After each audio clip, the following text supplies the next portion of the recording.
On est sur une petite route de campagne, le paysage défile.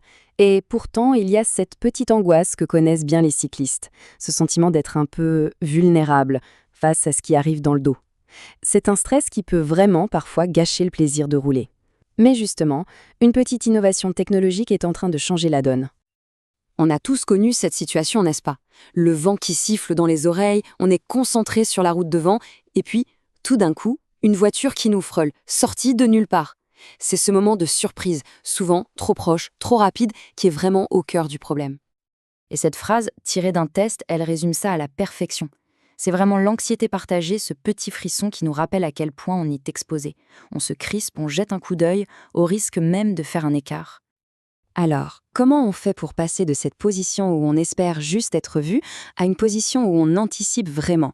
Eh bien, c'est là que le radar pour vélo entre en jeu. Et attention, ce n'est pas un simple gadget, c'est un vrai changement de philosophie. C'est un outil qui nous transforme en quelque sorte d'usager passif à usager actif de la route. Le principe est tout simple, mais il est redoutablement efficace. Grâce à une alerte sur le compteur GPS, on sait exactement combien de voitures arrivent, à quelle vitesse et à quelle distance. Et cette information, elle change tout.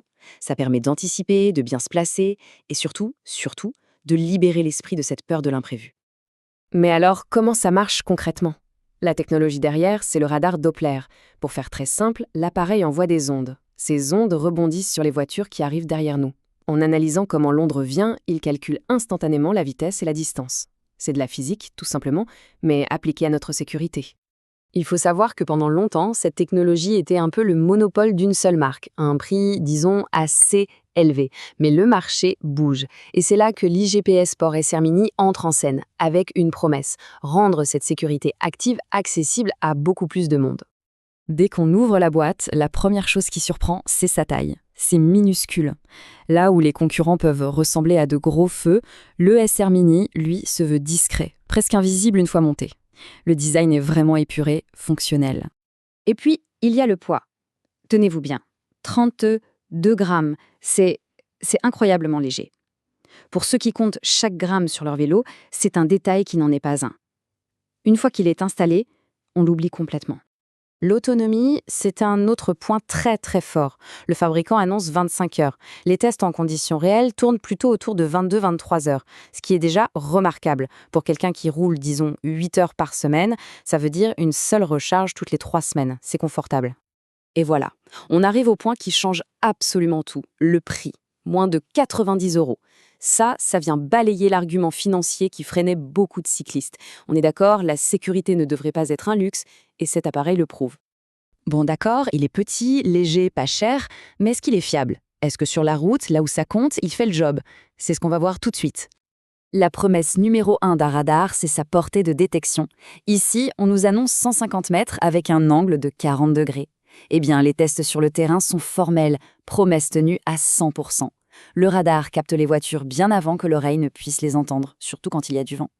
Au-delà de la détection pure, on sent qu'il a été pensé pour les cyclistes.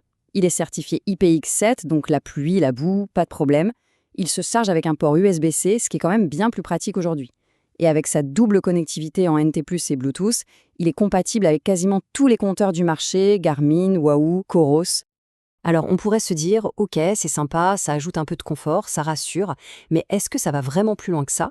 L'expérience d'un testeur apporte une réponse assez saisissante. Cette phrase vient d'une histoire vécue. Le cycliste était en plein effort, vent de face, il n'entendait absolument rien. Au moment où il s'apprête à faire un écart pour éviter un nid de poule, le radar se met à sonner de manière frénétique.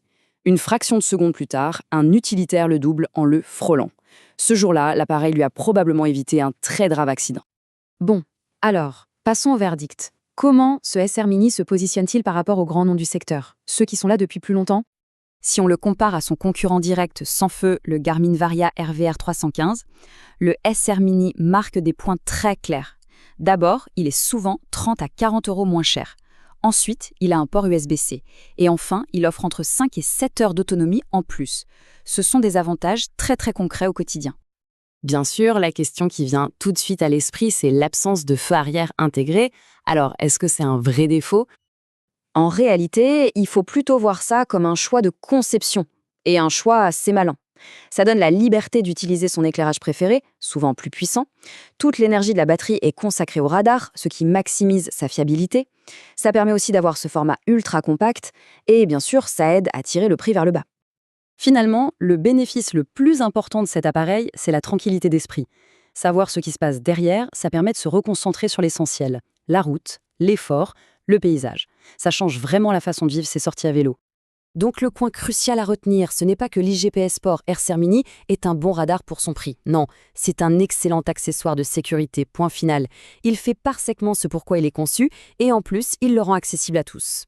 L'arrivée d'un produit comme celui-ci sur le marché, ça soulève une question beaucoup plus large. Est-ce qu'on est en train d'assister à la fin d'une époque où la sécurité à vélo coûtait cher? Il semblerait bien que la technologie devienne plus accessible. Et ça pourrait bien redéfinir les standards pour tout le monde.